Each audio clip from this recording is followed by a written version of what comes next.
6 honourable फाजिल जजेस ने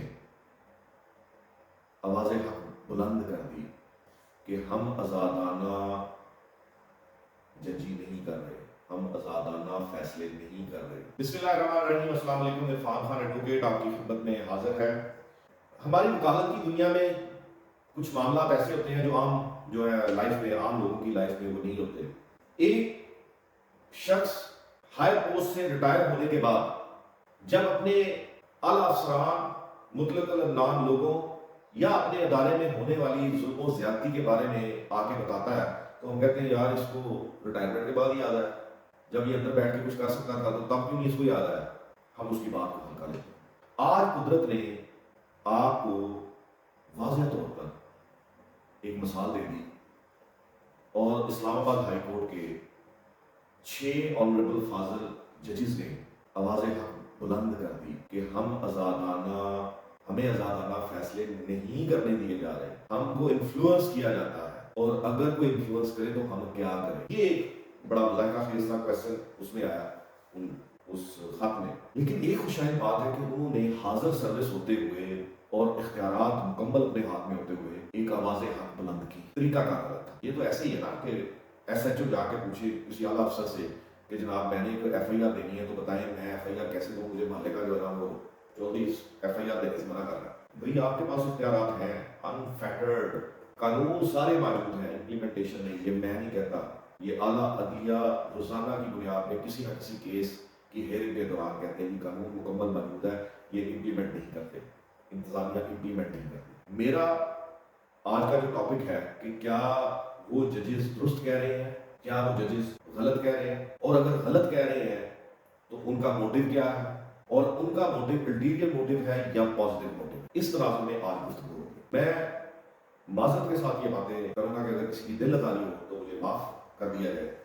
लेकिन इन 2 दहाइयों से ज़ायद अरसा जो हमने वकालत में गुजारा है उसमें ये बातें रोज़े रोशन की तरह यहाँ होकर हमारे सामने है। 1948 में जब हमने पहला कर्जा लिया तो एक अखबार में सुर्खी लगी कि आज के बाद ये पाकिस्तान कभी आज़ाद मुल्क तस्वर नहीं होगा। ये टॉन्ट किया गया कि वो ताकतवर मुल्क के दुनिया की हर नेमत इस मुल्क में मौजूद है, दुनिया का हर वसाइल जो है वो इस मुल्क में मौजूद है, और इस शख्स इस मुल्क ने कशकोल आगे कर दिया मेरे घर से। और उस दिन की लिखी हुई बात, 48 की लिखी हुई बात आज कुछ में दुरुस्त मालूम होती है कि हम आज़ाद नहीं है। हम पे सिर्फ आज़ाद की स्टैंप लगा दी गई है, आज़ाद मुमलिकत, वो हम सिर्फ कागजों में आज़ाद है, वैसे हम अपने किसी फैसले में आज़ाद। जब एक पॉलिटिकल पार्टी को विक्टिमाइज किया जा रहा था तब भी मैंने एक प्रोग्राम अपना ऑन एयर किया, मेरा प्रोग्राम एक न्यूज़ चैनल के हवाले से। उस वक्त मैंने काफ़ी न्यूज़ चैनल्स में दिए थे, जो शायद बोल न्यूज़ था या कौन था, मैं रिकॉल करके आपको कभी बता दूंगा। तो मैंने उस वक्त भी यही आवाज़ बुलंद की कि इस पॉलिटिकल पार्टी के साथ पॉलिटिकल विक्टिमाइजेशन हो रही है। ये हमारी सुप्रीम कोर्ट का काम नहीं है कि वो ट्रायल वर्क करे, ये हमारी सुप्रीम कोर्ट का काम नहीं है कि वो तहकीकात करे। हमारे कानून में है कि एक चीज का अगर फुल फ्लैज ट्रायल होना है तो उसमें फैक्ट्स के ऊपर अदालतें इंटरफेयर नहीं करें। आर्टिकल 199, आर्टिकल 184, 185, ये कॉन्स्टिट्यूशन ऑफ पाकिस्तान का बड़ा क्लियर है कि किसी फैक्चुअल कंट्रोवर्सी में अदालतों ने नहीं पढ़ना, अदालतों ने उस मैटर को रेफर कर देना है इंक्वायरी एजेंसी, तफ्तीशी एजेंसी या अदालत के तजवीज़ को, ट्रायल को।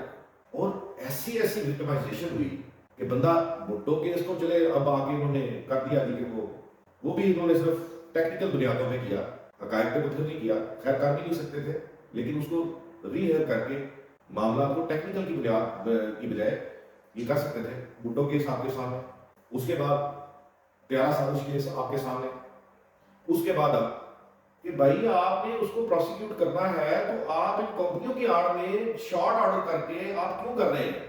फिर मैंने अजीब सा देखा है मामला कि आप एक ऑर्डर भी पास कर रहे हैं, उसके बाद आप रेफर भी कर रहे हैं ट्रायल कोर्ट को, ट्रायल कोर्ट इसका ट्रायल भी करे। भाई वो चोर होंगे, वो डाकू होंगे, वो फ्रॉडिये होंगे, उन्होंने इस मुल्क को खा लिया होगा, लेकिन this is not the way. ये तो तरीकाकार नहीं था जो अडॉप्ट किया गया। जब आप आर्टिकल 10A में बाकायदा तौर पर कहते हैं कि फ्री एंड फेयर ट्रायल होना चाहिए, तो क्या ये बाइस्ड एटीट्यूड नहीं था उस वक्त की अदलिया का कि एक तरफ फुल फ्लैज जजमेंट नुमा ऑर्डर पास कर देना, फिर उसको ट्रायल के लिए भिजवा देना उसी मैटर को, और फिर उसी ट्रायल कोर्ट के ऊपर आप इन्विजिलेटर ला दें। کیا آپ ہر مقدمے میں ایسی باتیں کرتے تھے؟ کیا ہر مقدمے میں یہ طریقہ کار اڈاپٹ ہوتا تھا؟ جوڈیشل ایکٹیویزم سے پرہیز کرنا چاہیے، یہ میں کہتا ہوں۔ آج اگر ہم پہلے دن پاکستان بننے کے بعد ہم نے سے مراد، کیونکہ میں پارٹ اینڈ پارسل ہو دیا تھا، میں آفیسر آف دی کورٹ ہوں، اگر عدلیہ نے کسی پریشر کے بغیر فیصلے کیے ہوتے اور پریشر لینے سے انکار کر دیا جاتا اور وہاں پہ ڈٹ جاتے، تو آج یہ پاکستان جو وسائل سے بھرپور ہے، آج پاکستان کہیں کا کہیں ہونا بڑا گھسا پٹا سا ہے۔ ہر بندے کو پتا ہے کہ سر چرچل نے کو جب آ کے کہا گیا کہ قانونی دبا یہ دبا یہ دبا یہ دبا، انہوں نے آپ سے کا کش لیا کر کہ میری عدالتیں کام کر رہی ہیں، میری عدالتیں انصاف دے رہی ہیں، انہوں نے کہا ہاں جی دے رہی ہیں، انہوں نے کہا ڈزنٹ میٹر، کسی بھی ملک کی بیک بون یہ عدالتیں ہوتی ہیں۔ عوام کا ایک عام رویہ ہے کہ ان کی آخری ہوپ عدالت ہوتی ہے۔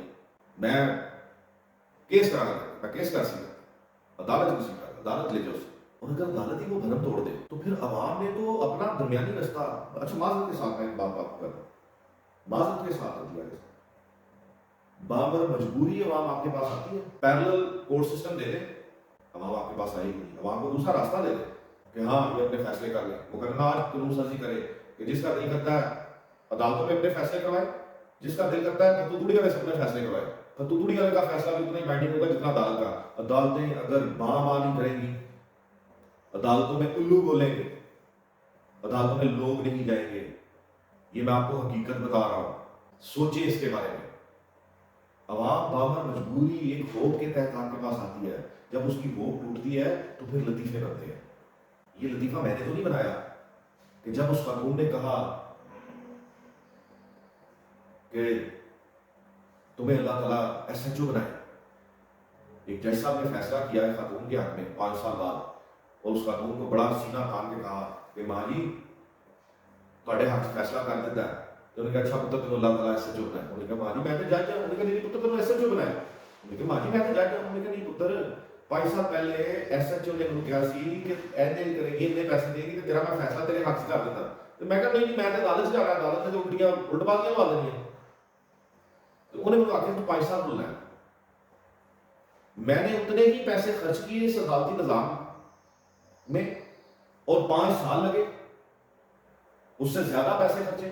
اگر میں اس ایس ایچ او کی بات مان لیتی تو میرے یہ 5 سال بچ جاتے، اس لیے پتر ایس ایچ او تیرے تو بڑا ہے، اللہ تم ایس ایچ او لائے، یہ میرے نہیں ہے معقولے، معذرت کے ساتھ یہ وہ حقیقت ہے جو عوام عدالتوں میں دیکھتی ہے۔ اچھا اس میں وہ بھی بندے پس جاتے ہیں جو ایماندار ہیں۔ اب جوڈیشری میں مور دین 70% لوگ جو ہیں، ججز جو ہیں، وہ ایماندار ہیں، جو اپنی تنخواہ پہ گزارا کرتے ہیں، جو ایک کپ چائے پینے کے روادار نہیں ہوتے، لیکن وہ 70% پس رہے ہیں 30% کی وجہ سے۔ عدلیہ سے معذرت کے ساتھ ایک MIT آپ کا ادارہ ہوتا تھا، عدالتوں کو خوف ہوتا تھا، متحد عدلیہ کو وہ ایک خوفناک چیز ہوتی تھی، آج وہ خوف آپ نے اعلیٰ عدالتوں نے متحد عدلیہ پہ ختم کر دیا ہوگا۔ آج ایک جج 12 لاکھ کی گھڑی پہنے، 1.5 لاکھ کی ٹائی پہنے، 4 لاکھ کا سوٹ پہنے، 1.5 لاکھ کا جوتا پہنے، عدالت میں بیٹھ کے وہ کورٹ کنڈکٹ کر رہا ہوتا ہے۔ اعلیٰ عدلیہ کے کسی بندے کی جرت نہیں ہے کہ وہ آ کے پوچھے کہ ہاں یہ چیزیں تم نے تمہاری تنخواہ کی، تم کیسے کر سکتے ہو؟ اس کے رشتے دار جو تھے وہ 2 وقت کی روٹی کے لیے ترستے تھے، کوئی ان سے جا کے پوچھے کہ یہ لینڈ دوسرے کہاں سے آئی، کون سا بزنس کیا تم نے، تمہاری فیملی میں تو صرف ایک جج لگا ہے، اور بے شمار چیزیں۔ یہ میرا ڈومین نہیں، میرا ڈومین صرف دستک دینا ہے کہ خدا رحم 70% ایماندار ججز میں رحم کھائے اور ان 30% ججز کا تدارک کرے۔ اس لیے جن ججز نے سروس کے دوران کلمہ حق جو ہے وہ بلند کیا ان کو اپریشیٹ کرے، اور سپریم جوڈیشل کاؤنسل اور عدالت عظمیٰ سے ہاتھ باندھ کے گزارش ہے کہ یہ چیزیں موجود ہیں، وہ جھوٹ نہیں کہہ رہے، یہ اوپن سیکرٹ ہے، یہ چیزیں موجود ہیں، پازیٹیولی ان کا کوئی تدارک کرے، یا ان سے ہاتھ باندھ کے آپ کہہ لیں کہ بھائی یہ معاملات ہم تک یا تو پہنچنے نہ دیا کرو، اگر پہنچ جاتے تو ان کا انصاف کے مطابق فیصلہ ہونا دیا کرو۔ وہ معاملات اس سٹیج میں لے کے ہیں، ایک بندہ کچھ نہیں کر سکے گا، سب مل کے کریں گے، سب کچھ ہو جائے گا۔ بہت شکریہ۔